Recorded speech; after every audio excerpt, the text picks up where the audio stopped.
Good afternoon. It's Tuesday, the 16th of August 2016, just after 1 o'clock. Welcome to UK Column News. I'm your host, Brian Gerrish. With me in the studio, Patrick Henningson. Patrick, good as always to have you back. And you've been travelling. You've been overseas. You've been to Germany, Norway, and to Russia. So I'm just going to cover the weather, and then I'm going to say, tell us a little bit about your travels. Okay. Well, the good news is the sun is shining here in Plymouth. We've got yet another summer's day. I did note this morning that a few leaves are beginning to fall off the trees, so that would be the fall in your terms, or autumn in UK. And we've been told that the weather's looking good in Pembrokeshire and other places. So we can afford to be pretty cheerful on that front, at least today. So you've been overseas. Where do you want to start? Germany or Norway or Russia? It's interesting being on the continent, especially with all the news going on. Part of my trip was I was doing research for a commissioned article on the migrant crisis, and specifically about the string of so-called ISIS attacks in Germany, Right. Train attacks and so forth. And so I was investigating that, and I'll release a piece on that on my website pretty soon. But what I found in my investigation was very interesting. We can talk about that later in the show, perhaps. Norway was fascinating. Right. Stopped by the Nobel Peace Prize Center. And that was very interesting as well. I talked about that on my show, Brian. Well, that 21st century wire was just quite incredible with those reports from inside Syria. Yeah, it was very powerful. I think that made a big impact on a number of people. Yeah, it's one thing to watch live correspondence on the mainstream media, but when you have a chance to do it yourself with a small organization like ours, then it's something else, and you really can feel the importance of that reporting and also what's going on. There was mortar fire and things like this in the background. So you worry about the safety of the people who are working or reporting there. Yeah. But we're lucky to be able to do that through cell phones and make connections on the ground in places. And it's real reporting because it's coming in live on the ground, and this can be done without millions of pounds worth of satellite gear now. Yeah, and there's no producers, no middlemen filtering or saying what telling the policy people. Is. Yeah, it's not happening. It's just raw from the ground to me. No middleman, no filtering, nothing like that. So, but visited Russia for the first time. Beautiful city. I mean, St. Petersburg. Very impressive. Very impressive. I mean, it just. I had no idea how big that city is, B, how old it is, and the different layers of history. Yeah. And I want to definitely go back and visit it again in the future. But I encourage people. It's stunning. Right. Really. In Europe cities, I would say in the top 5 in the European cities. And this is part of the Russia that Western media would have us believe is some sort of backward nation. No. Okay. Well, let's hop from Russia over to the States, because this is the first article that you've picked up on from the Los Angeles Times. And Donald Trump is, he's back on security and terrorism, isn't he? Yeah, this is a big talking point. And if you speak to especially people who are in the Hillary Clinton camp, this is one of the first things that Donald Trump's detractors will point to.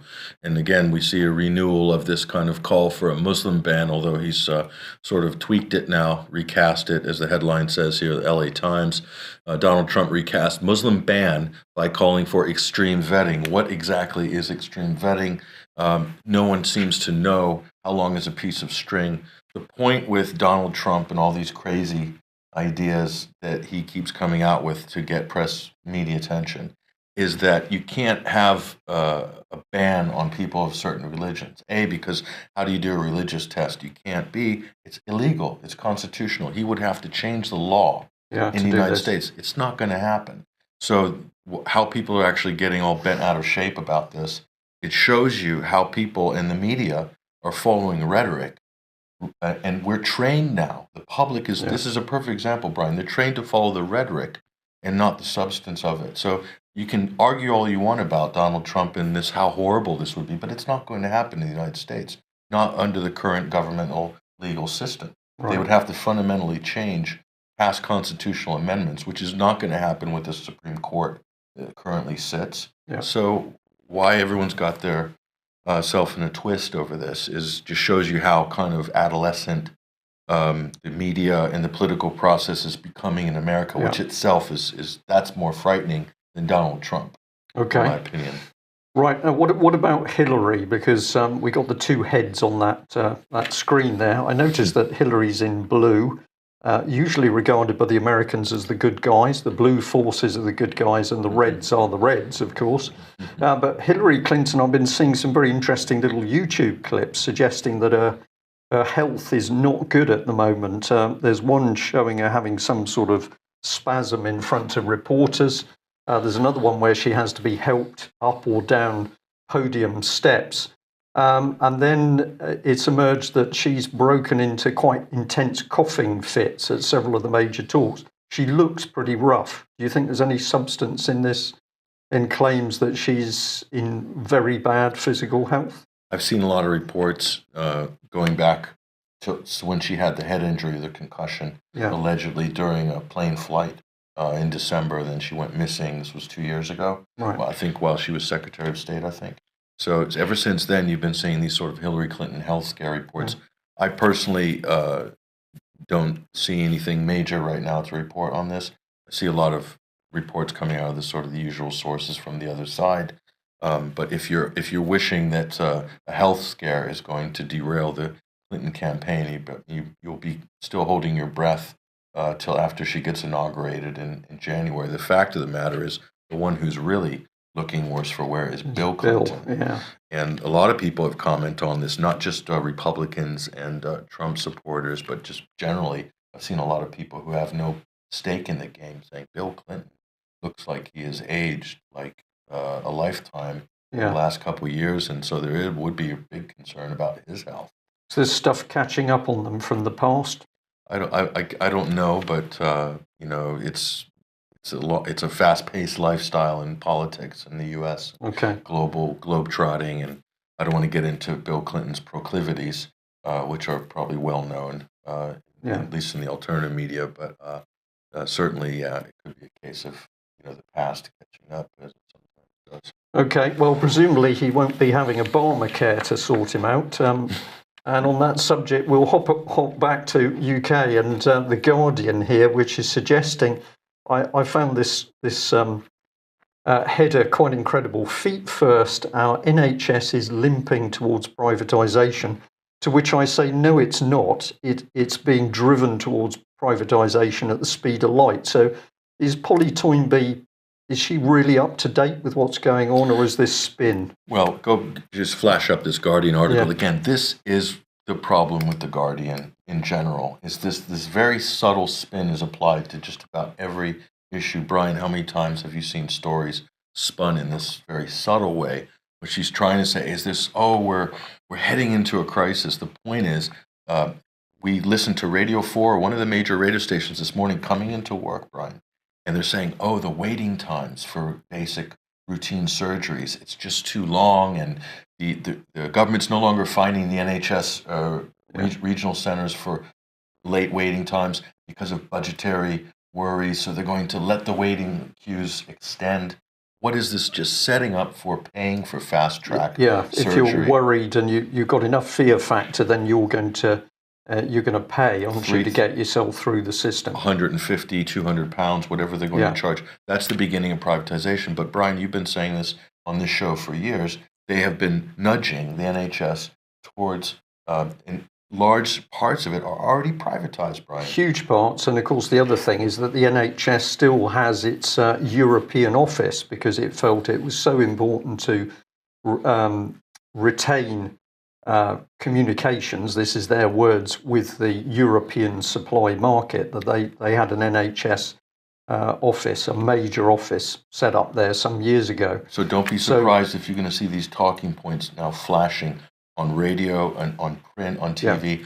Crisis. There's a crisis. They're pumping up this idea of a crisis in the NHS. Meanwhile, they've never spent more money in this decade. Well, 100 billion is what's being pumped in. Than ever before. And to say that, is this just because more people are using the service? No, because money is hemorrhaging out of this organization into consultants, private contractors, corporations, locums, so temporary staff coming in. Yeah, and this all happened. I think this really started in a big way under the Blair.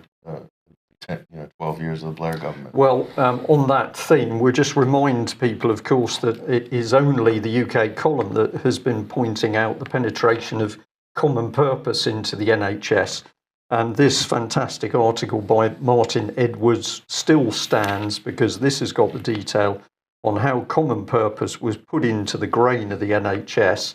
And then they have continually pushed this corporate commercial agenda from inside the NHS, with one woman saying that what we need is 1 million change agents. Well, no, they don't. They need competent staff who are going to look after the sick and the people who've got health problems. But what's gone into the centre of the management structure is an organisation which is pushing commercialisation. I think the it's NHS doing a bit of a Hillary there. It's been earmarked for privatization for a long time, Brian. Yeah. And I think we're just starting to see the signs of that sort of. Well, it's just coming up to the surface. Taking shape now, yeah.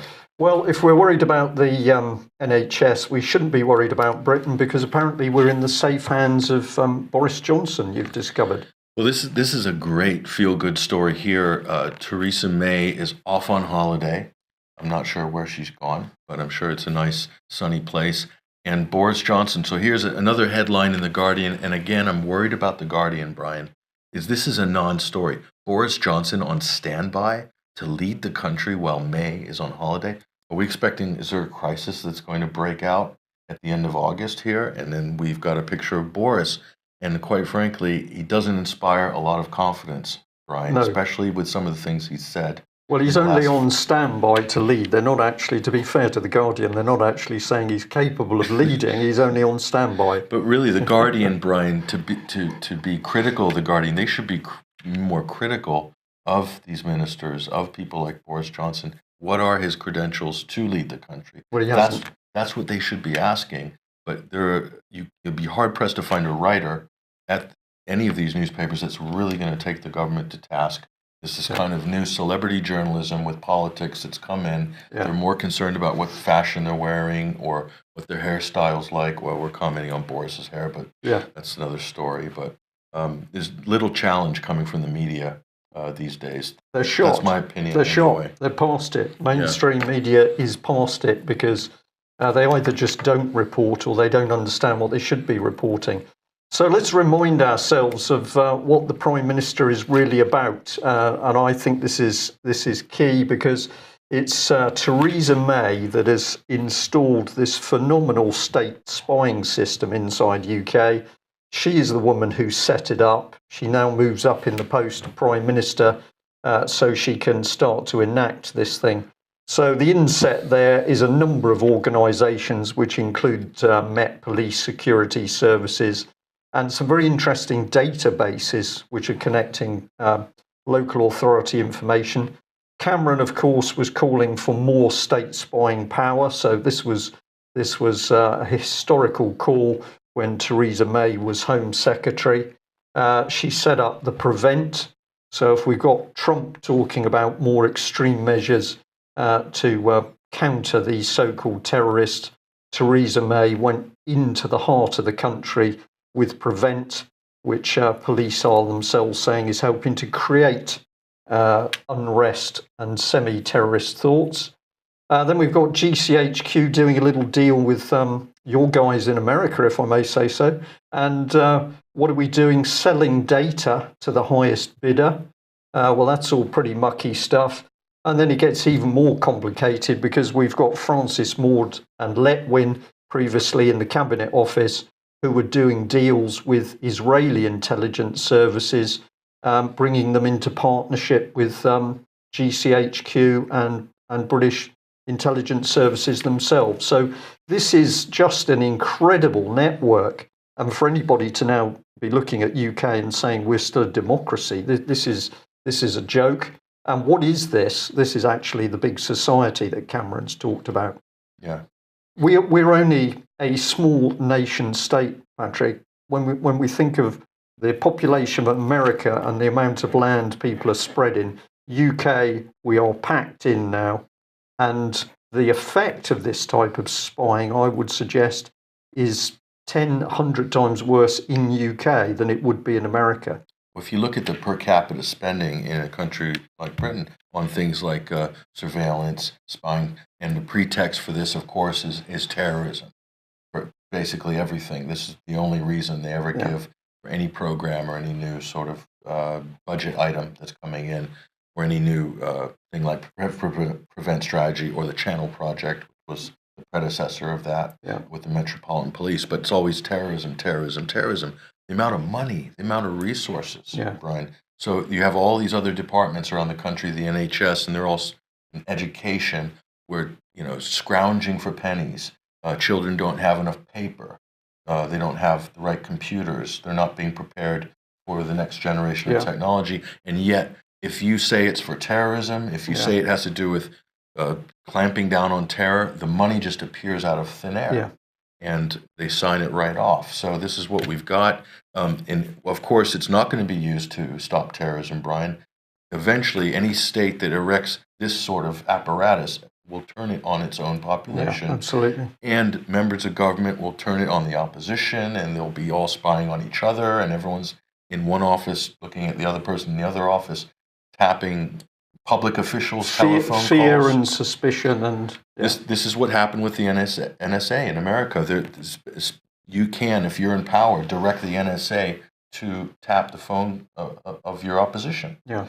And so what are we left? That's a hugely dysfunctional democracy at that point. Yeah. Very dangerous and very expensive, and it's a huge problem. It's a huge problem. Money, no object. Money, no object when it comes to conventional defense.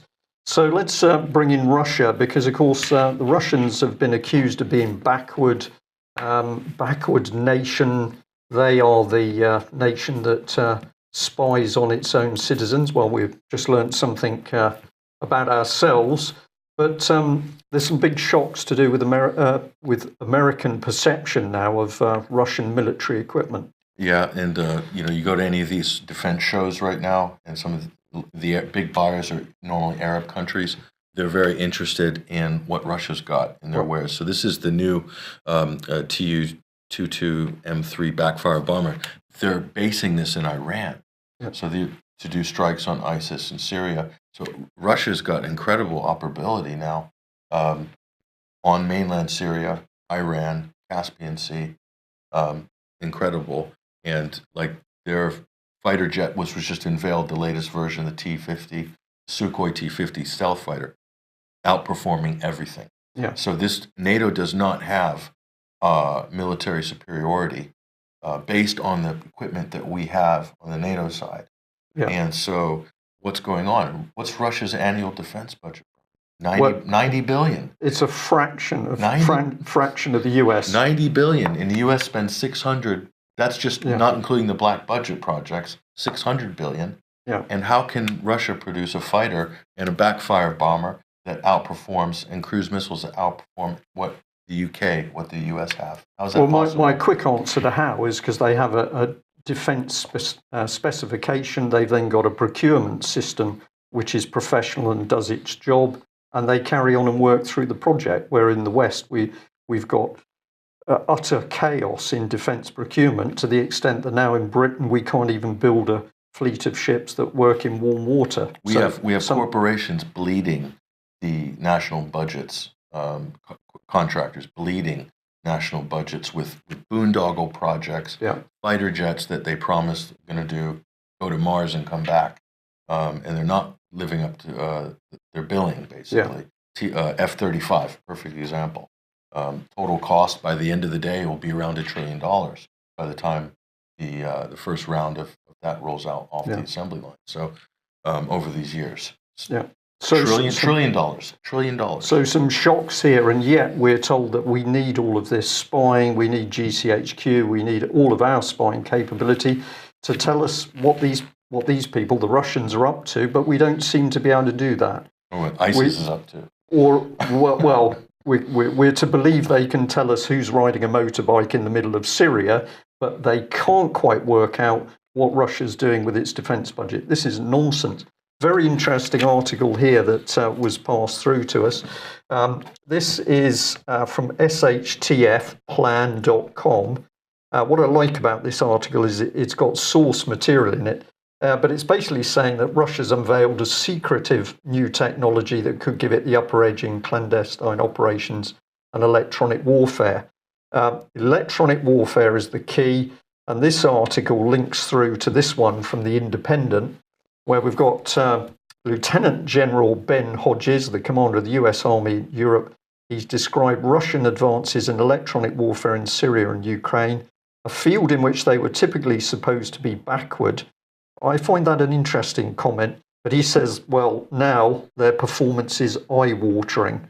So this is, in my mind, Patrick, a mixture of arrogance and sheer ignorance by senior military people, because, of course, the moment you start to underestimate an adversary, the adversary's got the upper hand. This is incredible, really, that we're seeing a West which says that its spying ability is second to none, but they don't know what the Russians have been doing.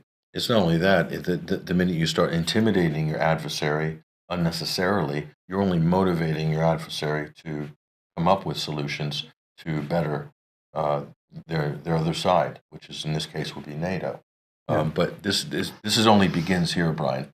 We'll talk about China in a minute. Talk about eye-watering, what the Chinese are developing right now in the terms of information warfare and information technology is unbelievable.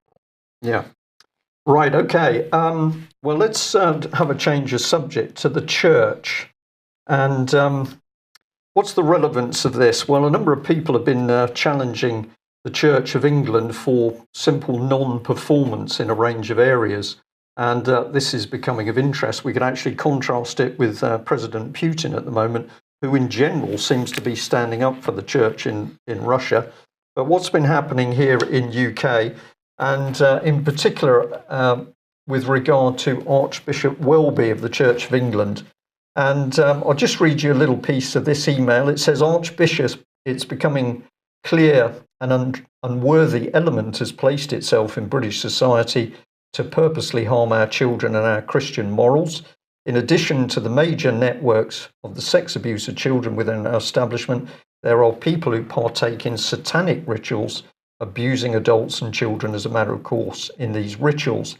And in the email, it goes on to identify a number of cases that are reported. The aim of this is to say, well, this is not some myth. Let's look at cases that have been reported.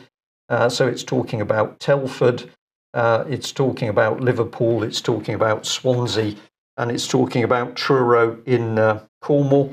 And then it ends by pointing out that, of course, Satanism has been approved in the Royal Navy. Now, that is an interesting factor, if I just digress, because I picked up from the internet that Satanism was approved in the US Navy back in 1976, I think it was. 70s, yeah. Yeah, which I didn't know at all. So there's a subculture within the military, within an institution like that, satanic subculture, Yeah. I think. Call it a religion. Some people would call it a religion. I'll call it a subculture. Right. A corrupt subculture. Okay. So basically, we've got people now saying that there's something deeply sinister operating in society, and that was just the end of it. I would like to know what measures you are taking to ensure the rise of Satanism is stopped. So you would have thought that the head of the Church of England would be quite interested in this subject and would be responding, but the opposite appears to be happening, that we have Archbishop Welby running away, bringing the bankers. So let's have a look at this. Now, this is going back to 2014, but I'm very grateful for the person who sent it through to us. It's the Church Times, and the headline is Plan to Groom Talent for High Office in the Church of England. So I've got a little bit of analysis on this, Patrick, but you pick up something just from that headline, don't you? That we are going to groom people, interesting word, so that they're suitable to take up positions of high office. What do you think that means? Yes, identifying future leaders. So what is what's the qualification for being on the talent list? Yeah. This is the big question. What boxes must one tick next to their name to be considered talent worthy of grooming Grooming, yeah. for leadership positions? That's actually the fundamental. That's what I'm interested in the answers to. Well, we can have a look. We can answer that partly but from a little bit of work that we've done here. But let's remember that it was David Cameron who said that people who were going to have a position of importance in the Conservative Party were going to do Briggs-Meyer psychometric tests, so that they wanted to know about these people. So we saw that within the higher levels of party politics, we're going to have specially selected and groomed people. Now we can see this coming into the church. Well, who's pushing this in? Let's meet the man, because here he is, Lord Green, the former group chairman for HSBC Holdings, is the man leading this initiative in the church. They're going to spend, that should be £2 million talent management budget for the Church of England Leadership Initiative of 2014. So don't worry about the starving people. We've got a quick 2 million. And it's going to be talent management for, you were right, future leaders, and leadership development for bishops and deans. And what is all this going to do? We're going to be building healthy organisations, leading growth and reinventing the ministry. So we've got a banker that's helping the Church of England to reinvent itself. Do you get a warm feeling from this? Not really, considering the fact that most of the churches in this country are empty. Yes. So we have a country of empty churches. We don't have anybody practicing Christianity per se, very little, in fact, compared to the amount of churches. But then we have the church, which is an institution. Yeah. So no religion, really, per se, no faith, no attendance on Sunday, but a big institution. And this institution is very politicized. And very wealthy. And very much a part of politics and the social entrepreneur aspect of it, which you talked about, very much goes in line with some of these programs that we're describing here, financed by some of the, or staffed by bankers, the connection, God, banker. Yeah, it doesn't fit too well, does it? Oil, church with Welby as well, former oil executive. Yeah, absolutely. So it's very interesting. But he was called to the ministry, but he's going to change the ministry. So let's have a look at some of the detail of this, because it's remarkable. We've got reinventing the ministry, and how they're going to do it. They're going to introduce culture change. What sort of change? Well, they're going to go for the common good. They're going to reshape the ministry, and they're going to lead the church for growth. I think I need a new pair of spectacles, actually, Patrick, because there's a typo there, and I didn't see that earlier, but we'll carry on through there. We've got the DAG, the Development and Appointments Group. We've got the talent pool. Now, this is interesting. This is where they, whoever they are going to be looking at people in the church and selecting them. 150 high potential individuals are being selected for an intensive 5-year training. Wow, that's going to take you into Christianity and proper spiritual matters. They've got to show early promise, exceptional potential. They've got to be ready now. So these are the key people. They're ready now. And they're also going to set up an alumni network to track these people. They're going to have a database, always handy. And then this will produce mentoring and coaching system for, there we are, future leaders. This seems to me like a corporate sort of structure here, social enterprise structure. What happened to seminaries and monasteries? Yeah. There's no mention here of the studying spiritual literature, guidance, history. Being meek or looking after the sick and humble. Yeah, humble. No, this is to do with international banking, but it's really the church. Somebody's a little bit ahead of us, actually, in the chat box, and I'll explain why in a minute.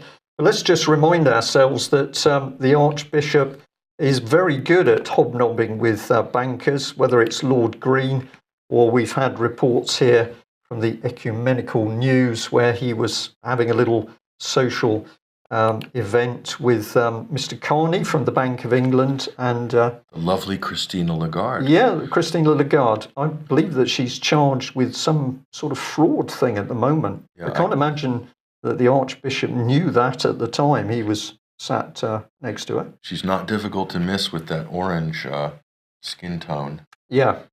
So there we are, Trump's. the man who's leading the nation spiritually, and I just thought we'd bring in the basic thing, which was that Jesus said to his disciples, "Verily I say unto you that a rich man shall hardly enter the kingdom of heaven.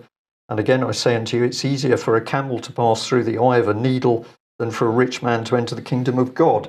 So I'm a little bit puzzled as to what's going on in Mr. Welby's head. But we notice he doesn't want to answer any questions on Satanism. Now, what that means, I don't know. I think they're planning for a lot of camels to be passing through the eye of the needle. Or the needles are bigger than they used to be. Yeah, they've widened the needle. Yeah. Yeah, that's probably it. Or the camels are smaller, maybe. Okay. Well, not to worry, because, of course, David Cameron said he was going to solve the problem. So let's bring in David Cameron. And this was the Independent reporting him some time ago, because he called the police because nasty food bank campaigners were getting in the way of his local constituency office. So that was a bit embarrassing. But what we're interested in here is that David Cameron said in the Church Times that Britain should be evangelical about its Christianity. In a separate claim made earlier this month, he said that the Conservative Party's big society was continuing Jesus' work.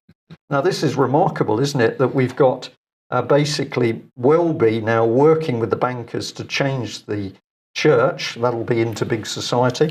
And I'll just bring in this comment here because, of course, David Cameron was singing, apparently, at the service where the Archbishop of Canterbury, Welby, was present. So he's been there as a cheerleader.